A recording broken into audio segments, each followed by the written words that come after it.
The galaxy had been burning for 20 years. The Velkari Dominion moved from system to system, like a plague that could not be stopped. Their ships were faster than anything the other species could build. Their weapons cut through shields like paper. Their soldiers felt no mercy and asked for none in return. 17 species had already fallen to their conquest.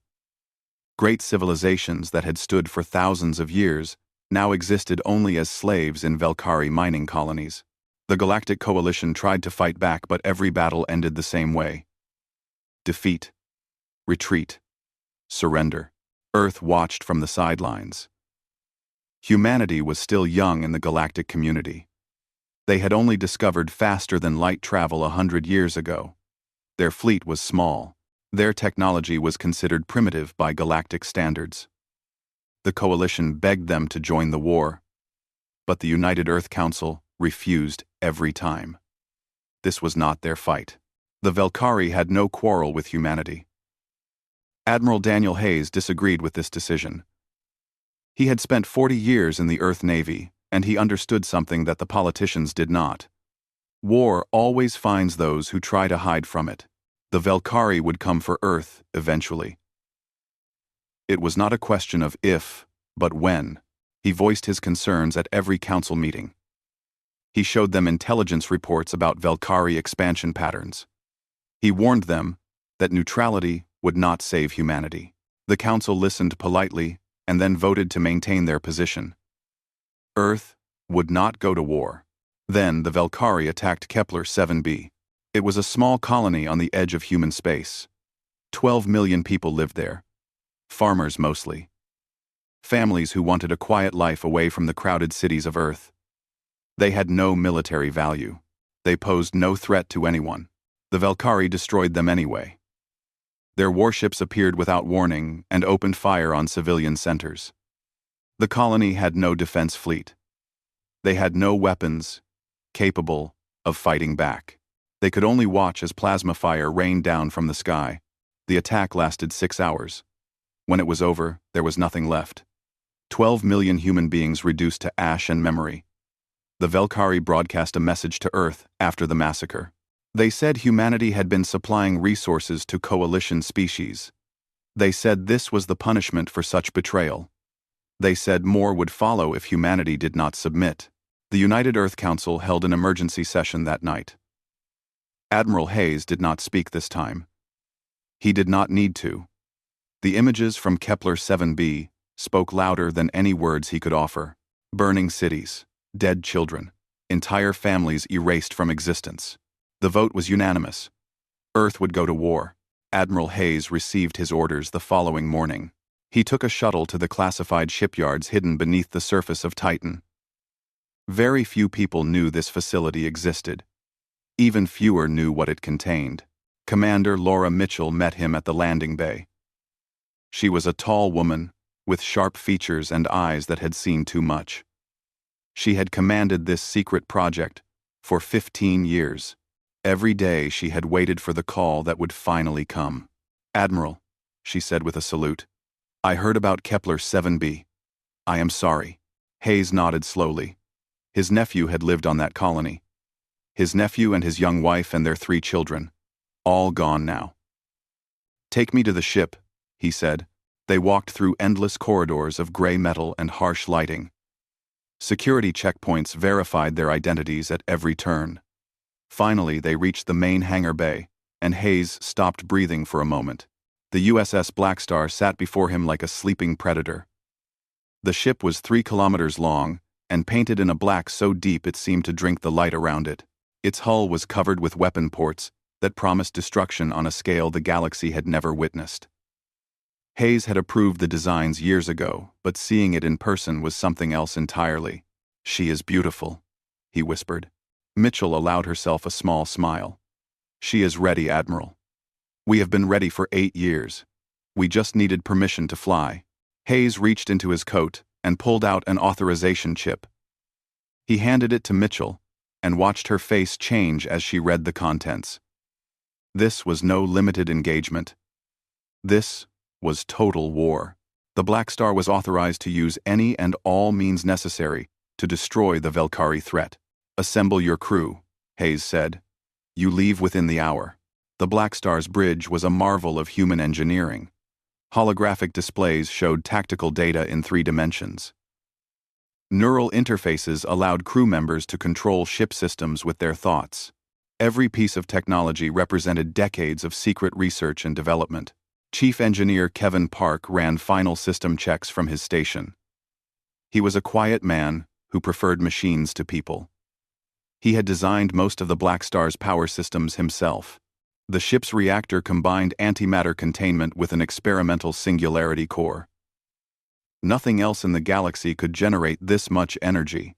Lieutenant Sam Ortega sat at the weapons console. He was young for such an important position, but his scores in combat simulations were the highest ever recorded. His hands moved across the controls, with practiced ease. Those hands would soon unleash weapons that could crack planets. Lieutenant Commander Nicole Reyes handled tactical analysis.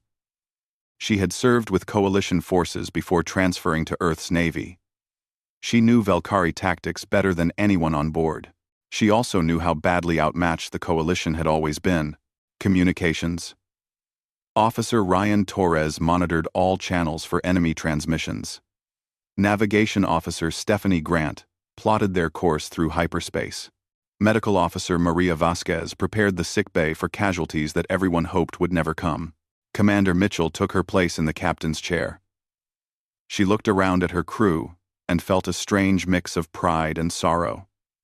These people had trained for years, in complete secrecy.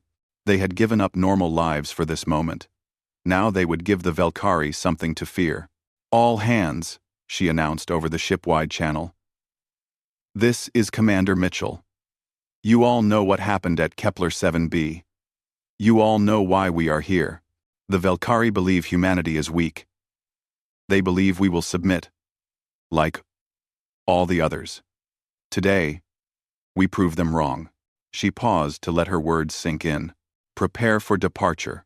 We go to war." The Blackstar's engines roared to life. The massive hangar doors opened to reveal the stars beyond. The ship rose slowly at first, and then shot forward with impossible speed. Within seconds, it had left Titan behind. Within minutes, it had reached the edge of the solar system. Commander Mitchell watched Earth shrink to a tiny blue dot on her display. Somewhere down there, people were mourning the dead of Kepler 7b. Somewhere down there, politicians were making speeches about justice and revenge. The Blackstar would deliver both. The Blackstar emerged from hyperspace at the edge of the Telvari system. Stars stretched across the view screen like scattered diamonds on black velvet. Commander Mitchell leaned forward in her chair and studied the tactical display with cold focus. 3 Valkyrie battlecruisers held position near the jump point. This was standard protocol for them. They placed patrol ships at every hyperspace exit to intercept incoming vessels. For 20 years, this strategy had worked perfectly. Enemy ships would arrive and find Valkyrie weapons already pointed at them. Surrender or destruction were the only options. The patrol commander was named Veltros. He had served the Dominion for 60 years and never lost a single engagement. When his sensors detected the human vessel, he felt nothing but contempt. He had heard reports about the attack on the human colony. He had also heard that humans were finally entering the war. This amused him greatly. "A single ship," he said to his officers. "They send a single ship against the Valkyrie Dominion. These humans are even more foolish than the Coalition." He ordered his communications officer to send the standard warning: "Surrender your vessel immediately or face destruction." Every species received this message before they died. It was tradition. Ryan Torres received the transmission on the Blackstar's bridge. He listened to the harsh clicking sounds of the Valkyrie language and waited for the translation software to process it. "Commander," he reported, "they are ordering us to surrender. Standard Valkyrie warning." Mitchell almost laughed. Almost. But there was nothing funny about what was coming. She turned to look at Sam Ortega, sitting at the weapons station. The young lieutenant's face was completely calm. His fingers rested on the firing controls without trembling. "Power up the primary cannon," Mitchell ordered. Ortega nodded and entered the activation sequence. Deep within the Blackstar's hull, massive capacitors began charging. Energy flowed from the Singularity core through conduits of pure crystal. Warning lights flashed across engineering consoles as power levels climbed beyond anything the Valkyrie had ever encountered. Chief Engineer Park watched his displays with professional interest. The ship was performing exactly as designed. Every system operated within acceptable parameters. He allowed himself a moment of quiet satisfaction before returning his attention to the reactor status. On the Valkyrie command ship, Veltros noticed something strange. His sensors showed impossible readings from the human vessel. Energy signatures that made no sense. Power levels that should not exist on a ship that size. He assumed his equipment was malfunctioning. He was wrong. "Target the lead cruiser," Mitchell said. "Fire when ready." Ortega pressed the firing control. The Blackstar's main weapon was not like anything the galaxy had seen before. Human scientists had spent decades developing it in complete secrecy. They called it the Graviton Lance. It fired a concentrated beam of gravitational force so powerful that it compressed matter until atomic bonds simply collapsed. The beam crossed the distance between ships in less than a heartbeat. It struck the Valkyrie cruiser at the center of its hull, and something terrible happened. The ship did not explode. It did not break apart. It simply ceased to exist. One moment, there was a vessel carrying 3,000 Valkyrie soldiers. The next moment, there was only empty space and a brief shimmer of light where matter had been crushed out of existence. Veltros watched his tactical display and felt something he had never experienced in 60 years of warfare. Fear. True and absolute fear. One of his ships had vanished without any debris or radiation signature. It was simply gone.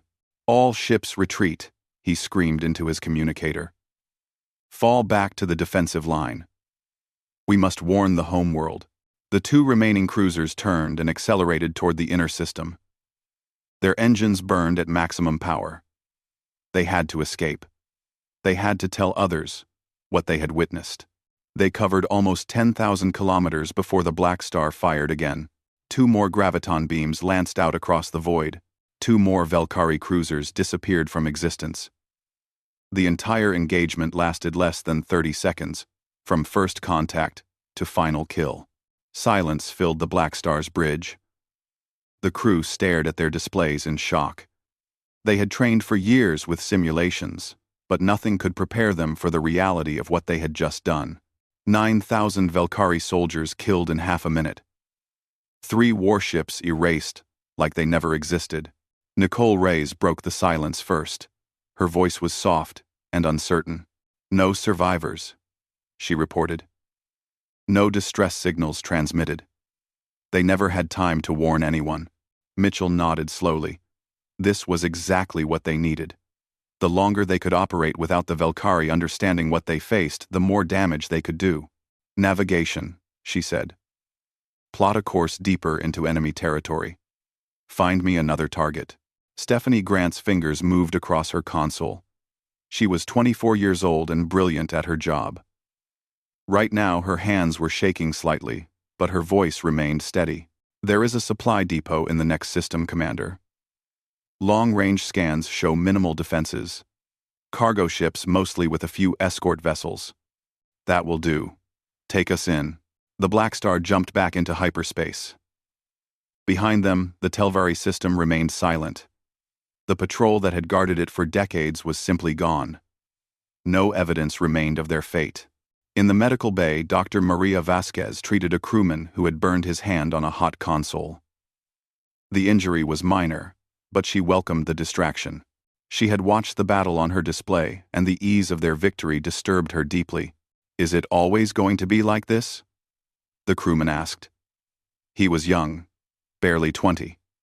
His eyes held a mixture of pride and horror. Vasquez considered her answer carefully. She was a doctor. Her job was to save lives, not take them. But she also understood why this mission was necessary. "I do not know," she admitted. The crewman did not ask her to explain. He understood perfectly. Commander Mitchell retired to her quarters for a brief rest before the next engagement. She sat on her bed and stared at the metal wall. Her hands were steady. Her breathing was calm, but somewhere deep inside she felt a cold weight settling into her chest. She had just killed 9,000 living beings.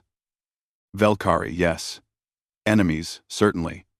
But still living creatures with thoughts and fears, and perhaps even families waiting for them to return home. She thought about Kepler 7b. She thought about 12 million humans who died screaming as fire fell from the sky.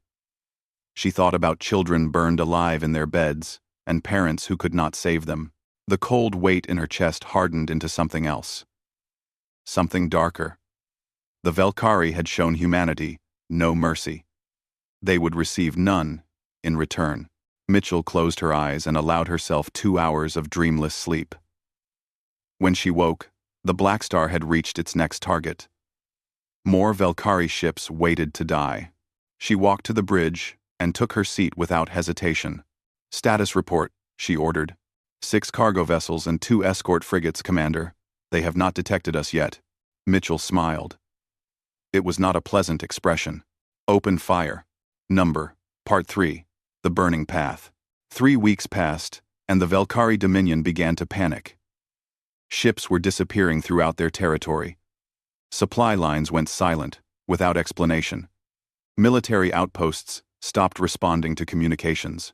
Something was hunting them in the darkness between stars, and they had no idea what it was. High Commander Zeltros ruled the Valkyrie military from his fortress on the homeworld of Velkros Prime. He was old even by Valkyrie standards, with gray scales covering his massive frame. He had conquered more worlds than any commander in Dominion history. His name was spoken with fear across 100 star systems. Now he sat in his war room and felt something unfamiliar crawling through his thoughts. Doubt. "Explain this to me again," he growled at his intelligence officers. "How does an entire patrol fleet simply vanish?" The officers exchanged nervous glances. None of them wanted to speak first. Finally, a young analyst stepped forward with a data tablet clutched in his trembling claws. "Hi, Commander, we have lost contact with 17 outposts in the past 20 days. 43 ships have disappeared without sending distress signals. We have no debris fields, no radiation signatures, no survivors." Zeltros slammed his fist on the table hard enough to crack the stone surface. "Ships do not simply vanish. Find me answers or I will find new intelligence officers." But there were no answers to find. The Blackstar moved through Valkyrie space like a ghost, leaving nothing but silence in its wake. Commander Mitchell pushed her crew hard during those weeks. They slept in shifts and ate their meals at their stations. Every hour brought a new target. Every target brought more death. The Blackstar's weapons fired so often that Chief Engineer Park had to implement a cooling rotation for the capacitor banks. The crew changed during those weeks. They became harder and quieter. The initial shock of combat faded into grim routine. They no longer flinched when Valkyrie ships disappeared from their screens.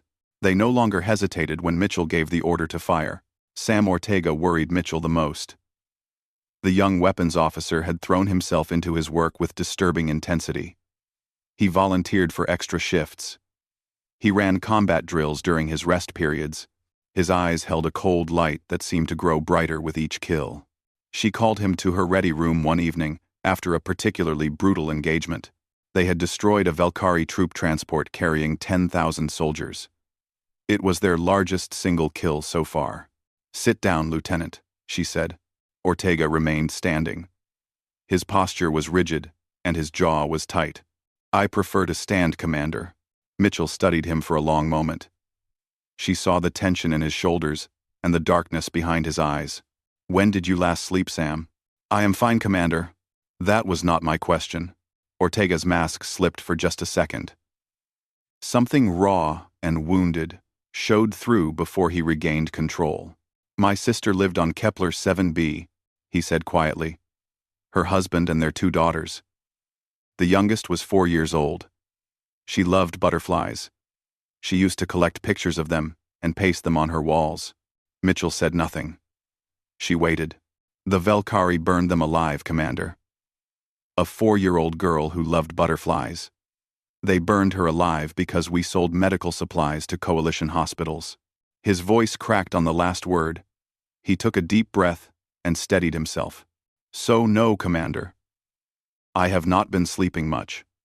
But I am fine. I am exactly where I need to be. Doing exactly what needs to be done. Mitchell rose from her chair and walked around her desk.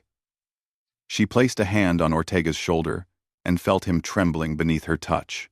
We all lost someone on Kepler 7b, she said softly. We all carry that weight. But I need you sharp, Sam. I need you focused. The Valkyrie will pay for what they did, but not if we destroy ourselves in the process.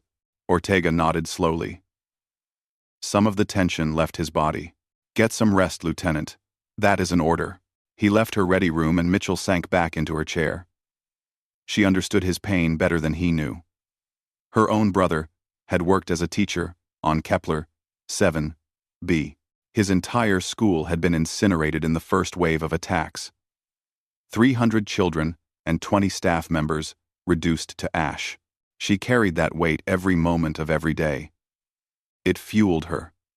It drove her forward. But she could not let it consume her. Not yet. Not until the mission was complete. The Blackstar continued its campaign of destruction. They hit communication relays that linked Valkyrie fleets together. They destroyed fuel depots that powered their war machine. They eliminated sensor stations that watched the borders for coalition attacks. Nicole Reyes coordinated their strikes with brutal efficiency. Her knowledge of Valkyrie tactics proved invaluable. She knew which targets would hurt them most. She knew which routes their supply ships traveled. She knew where their defenses were weakest. The Valkyrie are creatures of habit, she explained during a strategy session. They have dominated this region for 3 centuries. They have never faced a real threat. Their military doctrine assumes they will always have superior numbers and firepower. She pointed to a cluster of systems on the holographic map. This is their industrial heartland. Shipyards and weapons factories and crew training facilities. If we can cripple their production capacity, they will not be able to replace the ships we destroy. Mitchell nodded in agreement. It was sound strategy. Cut off the head, and the body would die. They spent the next week devastating Valkyrie industry. Factory complexes that had operated for centuries went dark. Shipyards that built the vessels of conquest crumbled into ruin. The Dominion's ability to wage war decreased with every passing day. Admiral Hayes received regular reports from the Blackstar via encrypted channels. He shared selected information with the coalition leadership, but kept the details classified. The other species did not need to know exactly what humanity had built. They only needed to know that the Valkyrie were losing, and losing badly. High Commander Zeltros finally received a report that made sense of the chaos. A single damaged probe had managed to transmit data before being destroyed. It showed a human ship, a massive black vessel bristling with weapons unlike anything in Valkyrie records. Zeltros stared at the image for a long time. His claws dug into the arms of his throne hard enough to draw blood. One ship, he whispered. They are doing all this with one ship. He issued orders for every available warship to return to the homeworld. If the humans wanted a fight, he would give them one they would never forget. 800 vessels would guard Velcros Prime. Let the human ship come. Let it face the full might of the Valkyrie Dominion. Zeltros smiled grimly as his fleets began to gather. The humans had made a mistake. They had revealed themselves. Now, they would pay the price. He did not understand that this was exactly what Commander Mitchell wanted. Velcros Prime hung in space like a jewel of green and gold. It was a beautiful world covered with forests and rivers and cities that stretched to the horizon. For 3 centuries, it had served as the heart of the Valkyrie Dominion. No enemy had ever reached its skies. No weapon had ever touched its surface. 800 warships formed a defensive sphere around the planet. Cruisers and battleships and carriers filled with fighters created an impenetrable wall of metal and energy weapons. High Commander Zeltros had gathered the largest fleet in Dominion history. He stood on the bridge of his flagship, and waited for the human vessel to arrive. He did not wait long. The Blackstar emerged from hyperspace at the edge of the system. Sensor alarms screamed across every Valkyrie ship as they detected the massive energy signature. The black vessel hung motionless against the stars like a predator watching its prey. Commander Mitchell studied the tactical display without expression. 800 ships. More firepower than most species could gather in a decade of construction. Any normal fleet would have turned and fled at the sight. The Blackstar was not a normal fleet. All stations report ready, Commander. Kevin Park announced from engineering. Reactor output stable at 15% capacity.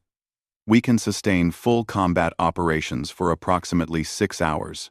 Mitchell nodded. 6 hours would be more than enough. Enemy fleet is moving to intercept, Nicole Reyes reported. They are forming attack wings. Standard Valkyrie assault pattern. All 800 ships are converging on our position. Ryan Torres listened to the communications chatter from the enemy fleet. The Valkyrie were confident. Their commanders boasted about the destruction they would deliver. They promised to capture the human ship intact and study its secrets. They do not seem afraid, Commander, Torres said. Mitchell allowed herself a small smile. They will be. High Commander Zeltros watched the human vessel from his command throne. It made no move to retreat. It simply waited as his fleet approached. The arrogance of these humans was astounding. Did they truly believe one ship could stand against 800? All vessels open fire on my command, he ordered. The Valkyrie fleet reached optimal firing range. 800 captains waited for the signal.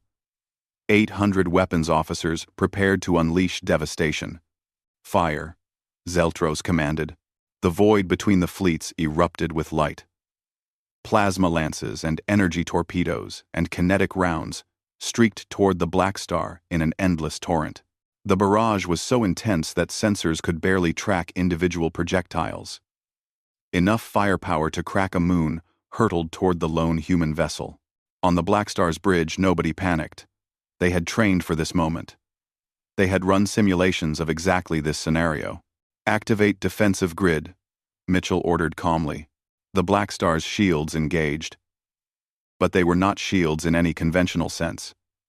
Human scientists had discovered something remarkable about the nature of space itself. They learned how to bend it. People. Remarkable. How to fold it.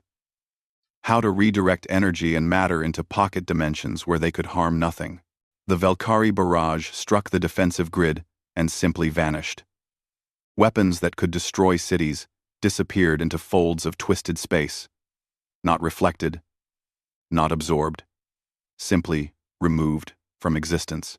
Zeltros watched his tactical display in disbelief. Every weapon had hit. Every projectile had reached its target.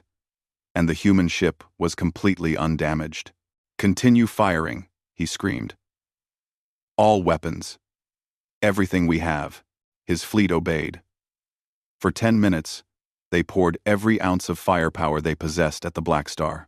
The void glowed white with the intensity of their assault. Energy readings spiked so high that nearby moons showed measurable temperature increases. The Blackstar did not move. It did not waver. It simply sat there and absorbed everything they threw at it. Commander Mitchell waited patiently for the enemy to exhaust their initial fury. She watched the power readings on her display and calculated the optimal moment to respond. They are beginning to overheat their weapons, Commander, Reyes reported. Several ships are showing capacitor failures. They cannot maintain this intensity much longer. Mitchell nodded. It was time.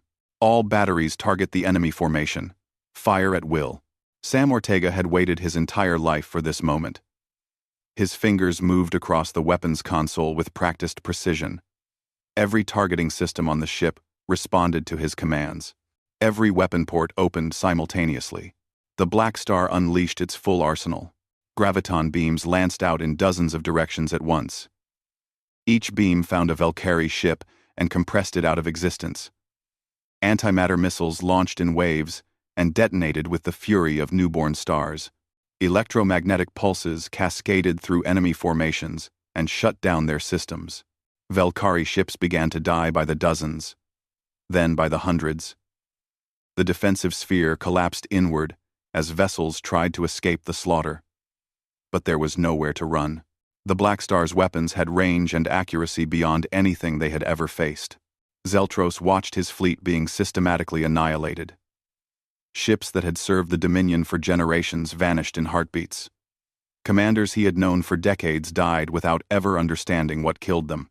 "Retreat," he ordered desperately. "All ships retreat to the far side of the planet." It was too late. The Blackstar moved forward, now cutting through the remains of his fleet like a blade through water. Nothing could stop it. Nothing could slow it down. Every weapon that touched its shields disappeared into nothingness. The battle lasted 4 hours. When it ended, not a single Valkyrie warship remained. 800 vessels and over 2 million soldiers had been erased from existence. The Blackstar had not suffered a single casualty. Commander Mitchell guided her ship into orbit above Velcross Prime. The planet filled her view screen. Cities glittered on the night side. Forests covered the continents in endless green. It was a beautiful world. Her weapons could reduce it to ash in minutes. "Open a channel to the surface," she ordered. Ryan Torres established the connection. Every communication system on the planet received the transmission simultaneously. Every Valkyrie heard the human commander's voice. "This is Commander Laura Mitchell of the USS Blackstar. Your fleet is destroyed. Your military is broken. You have 1 hour to surrender unconditionally, or we will begin orbital bombardment of your cities." She paused to let her words sink in. "You showed our civilians no mercy on Kepler 7b. You burned our children alive in their beds. Remember that. When you consider your response, remember that we have every reason to return that cruelty 1,000-fold." High Commander Zeltros listened to the transmission from his bunker beneath the capital city. His claws trembled as he reached for the communicator. 3 centuries of Valkyrie dominance ended with a single word: surrender. The war ended not with celebration but with a heavy silence that settled over everything like morning fog. Commander Mitchell stood on the observation deck of the Blackstar and watched Velcross Prime rotate slowly beneath her. The planet was intact. Its cities still stood. Its people still lived. She had chosen mercy, when vengeance would have been so easy. Part of her wondered if that was the right choice. The surrender ceremony took place 3 days later in the Great Hall of the Valkyrie capital. Admiral Hayes arrived from Earth to accept the formal submission. He walked through streets lined with Valkyrie civilians, who watched him with fear and hatred, and something that might have been respect. High Commander Zeltros knelt before him and offered his ceremonial blade. The weapon had been carried by Valkyrie war leaders for over 1,000 years. Now, it passed into human hands. "The Dominion submits to Earth and its allies," Zeltros said. His voice was hollow and broken. "We accept whatever terms you demand." Hayes took the blade and studied it for a moment. It was a beautiful weapon, elegant and deadly, like the species that had forged it. "The terms are these," Hayes announced. "The Valkyrie military is disbanded immediately. All warships will be surrendered or destroyed. The Dominion's conquered territories are released to govern themselves. Reparations will be paid to every species you have harmed." He paused and looked directly into Zeltros's eyes. "And the commanders responsible for the attack on Kepler 7b will stand trial for crimes against humanity." Zeltros flinched at those words. He had given the order for that attack personally. He knew what awaited him. The Galactic Coalition celebrated humanity's victory with parades and festivals across 100 worlds. Species that had lived in terror of Valkyrie conquest now danced in their streets. Monuments were built to honor the mysterious human vessel that had saved them all. But the crew of the Blackstar did not celebrate. They returned to Titan and walked off their ship in silence. Each of them carried wounds that no doctor could heal. Sam Ortega submitted his resignation the day after they docked. Commander Mitchell found him in his quarters, packing his few belongings into a small bag. "Where will you go?" she asked. Ortega shrugged. His eyes were tired and empty. The cold fire that had burned in them during the campaign was gone now. Only ash remained. I do not know. Somewhere quiet. Somewhere I can try to remember who I was before all this. He paused and looked at her directly. I killed over 1 million Velkhari, Commander. I pressed the buttons that ended their lives. Every single one of them. I thought it would make me feel better. I thought destroying them would fill the hole that losing my family left behind. His voice cracked. It did not. Nothing will. They are still dead, and all I have now is more death to carry with me. Mitchell had no words of comfort to offer. She understood exactly what he meant. Kevin Park transferred to a civilian research station in the outer colonies. He told his colleagues he wanted to work on projects that built things instead of destroying them. He never spoke about his time on the Blackstar. When people asked about his military service, he simply changed the subject. Nicole Reyes returned to Coalition space and helped rebuild the fleets that the Velkhari had shattered. She became an instructor at their naval academy, teaching young officers about tactics and strategy. Her students respected her knowledge but sensed something dark beneath her calm exterior. Something she never discussed. Ryan Torres and Stephanie Grant both remained in the Earth Navy. They served on other ships in other systems, but something had changed in them.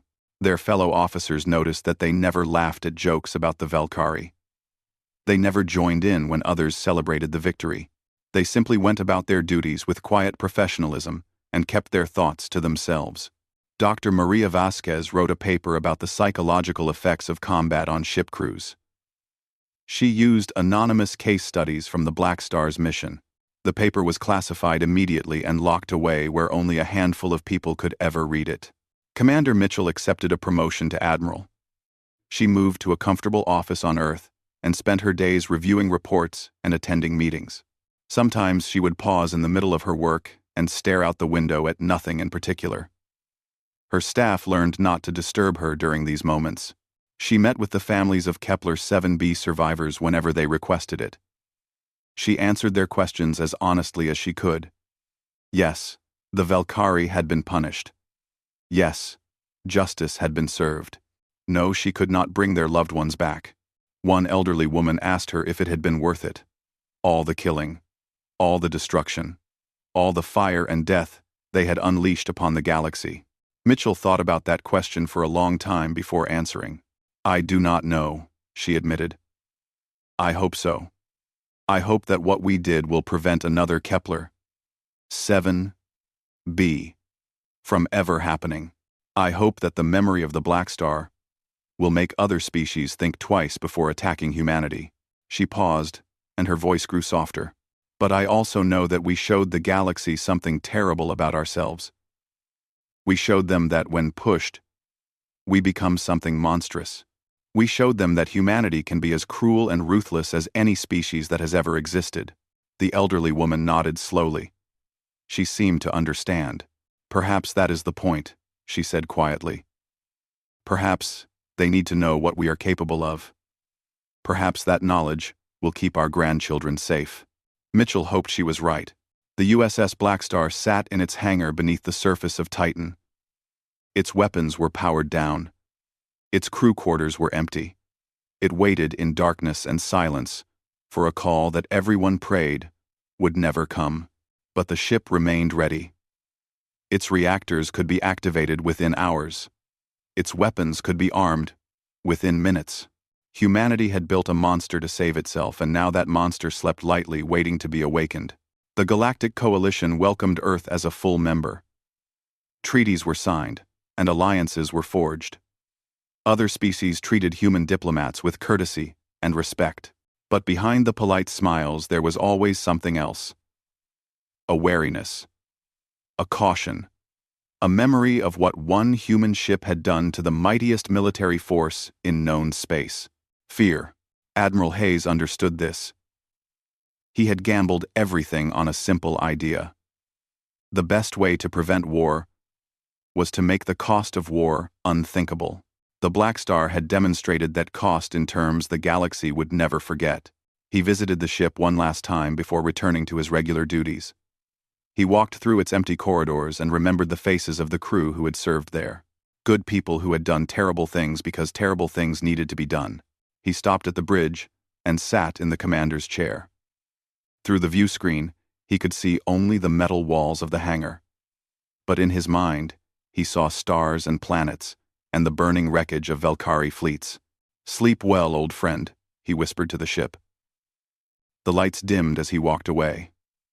The Blackstar settled into its long slumber. But somewhere in its electronic heart, a single system remained active, watching, waiting, ready to awaken if humanity ever faced another threat. The flames had been extinguished for now. But embers never truly die. They only wait for the wind to blow.